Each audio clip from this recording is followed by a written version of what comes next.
নিলয়, তুই দেখ তোর চোখ যে পর্যন্ত যাইবো সব সম্পত্তি ফারুক চেয়ারম্যানের উপরে কথা বলার মতো লোক এই অর্ধ অঞ্চলে এখন পর্যন্ত জন্ম হয় নাই, আর কোনোদিন হবেও না যতদিন পর্যন্ত এই ফারুক চেয়ারম্যান বেঁচে আছে। ঠিক বলছেন চেয়ারম্যান সাহেব। এই ইউনিয়ন কেন অত্র থানার মধ্যে আপনার মতো ক্ষমতাশীল কোনো লোক নাই। আর হচ্ছে এই মাছ গাছ যতগুলো আছে গাছও আপনার কথা ছাড়া লড়ে না। ও নিলয়, এটা কে রে আমার অনুমতি ছাড়া আমার ক্ষেতে কাজ করে? আর ও তো দিয়ে আমাদের রহমত আলী, ও কার ক্ষেতে হাত দিছে খারাপ চেয়ারম্যান সাহেব আমি দেখতেছি। রহমত আলী, কোদাল থামা। তোর কত বড় সাহস এই ফারুক চেয়ারম্যান ক্ষেতের লেখা আছে, আর তোর কত সাহস তুই ফারুক চেয়ারম্যানের সামনে ফারুক চেয়ারম্যানের ক্ষেতে কাজ করিস? তুই কার অনুমতি নিয়ে আমার ক্ষেতে কাজ করতেছিস? আসসালামু আলাইকুম চেয়ারম্যান সাহেব, নিজের ক্ষেত্রে নিজে কাম করতেছি, এত সাহসের কি আছে? কি বললি রহমত আলী? এই ইউনিয়নের ভিতরে আকাশের নিচে মাটির উপরে যা জমি জমা আছে সব এই ফারুক চেয়ারম্যানের। আকাশ আর জমির মালিক হয়েছে আল্লাহ তাআলা। গায়ের দূরে জমি কেড়ে নেওয়া যায় কিন্তু মালিক হওয়া যায় না। এই জমির মালিক হয়েছে আমার বাপ দাদা। আমার কাছে সঠিক কাগজ আছে যা আপনার কাছে নাই। চেয়ারম্যান সাহেব, এটা আপনি কি করতেছেন এই গরিব লোকটার সাথে? এই গরিবের এইটুকু জায়গাও কি আপনি নেওয়াই লাগবো? এই গরিবের পেটে কি লাথি মারতে আপনার কি একটু লজ্জা করে না? আপনার কি কবর যাওয়ার কি কোনো চিন্তা ভাবনা নাই? মেম্বার, তুমি কার সামনে দাঁড়ায় চোখ মুখ লাল করে কথা কইতাছ? আর তুমি কাকে কয়বরের ভয় দেখাইতাছ? এই ফারুক চেয়ারম্যানের ক্ষমতা কতটুকু তা তোমার জানা নাই। চেয়ারম্যান সাহেব, ক্ষমতার দাপট দেখিয়ে এই দুনিয়ায় চিরকাল কেউ বাঁচে না। মেম্বার, তুমি আমার সাথে এইভাবে কথা বলতেছো কেন? অন্যায় দেখতাছি তাই কথা বলতাছি চেয়ারম্যান সাহেব।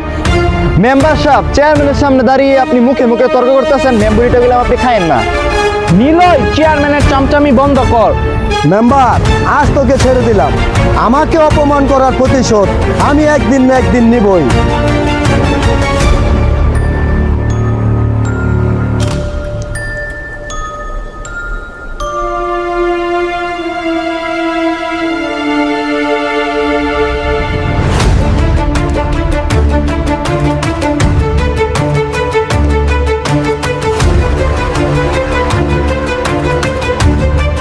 মেম্বার সাহেব, আজকে যদি আপনি আমার পাশে না দাঁড়াইতেন তো এই চ্যালেঞ্জটা আমাকে শেষ করে দিত। রহমত আলী, এটা আমার কর্তব্য, এটা আমার দায়িত্ব, তাই এটা আমি করলাম। আল্লাহ আপনার মঙ্গল করুক মেম্বার সাহেব।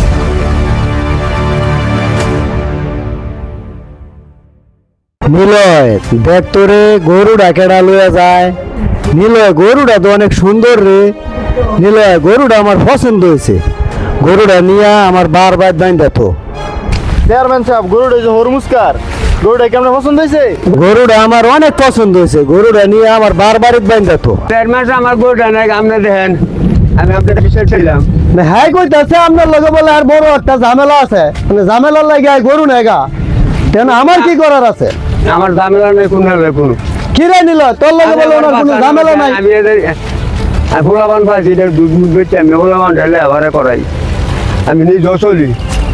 আচ্ছা ঠিক আছে, এটা আমি পরে দেখতাছি। আপনি আমার অফিসে যাবেন, আমার অফিসে যাওয়ার পরে আমি বসে দেখবো এটা কি হয়েছে। হ্যাঁ নিলয়, যা গরুটা নিয়ে বারবারিত বান। আচ্ছা চেয়ারম্যান সাহেব। চেয়ারম্যান সাহেব গরু তো নিতেছে আমার বাসার নাম নেই। আচ্ছা, আপনি আমার লগে দেয়া করেন, আমি আর লগে ঝামেলা ভাঙে দিব না আপনার। চেয়ারম্যান সাহেব গরু নিতেছে আমার গরু আইনা দেন, আমার বাসার নাম নেই আমার। আচ্ছা, আপনার গরুটা আমি নিলয়ের লগে কথা কইতাছি। নিলয়ের লগে কথা কইয়া হ্যাঁ যে কতটুক ঝামেলা আপনার লগে আমি তো আর জানি না। আমি হ্যার কাছে যাই না, ওরা আপনার একটা ফয়সালা করে দেবো, ঠিক আছে? চেয়ারম্যান গরু নিতে আমার বাসা নাই। আরে কইলাম তো আমি নিলয়ের লগে কথা কইয়া ওরা আপনার একটা ফয়সালা আমি করে দেবো। জানতো জান। আমরা বুঝলেন না, আরে জান, আমার কাজ আছে। আমার আপনার এগুলা শোনার মতো সময় আমার এখন নাই। আরে আমার দুঃখ করে আমরা বুঝলেন না কি রে? আমার মিটিং আছে, আমি মিটিং এ যাবো। জান। আরে জান তো। চেয়ারম্যান সাহেব এই আমরা ভালো করেন নাম না, আমরা একটা মান্য করতে মানুষ ওই আমরা দেশের। হ্যাঁ আল্লাহ আমার গরু রাখছে, আমি দুধ বিতে আমি চলি, আমার গরু কালার তুমি হক বিতের গরু আমার তুমি।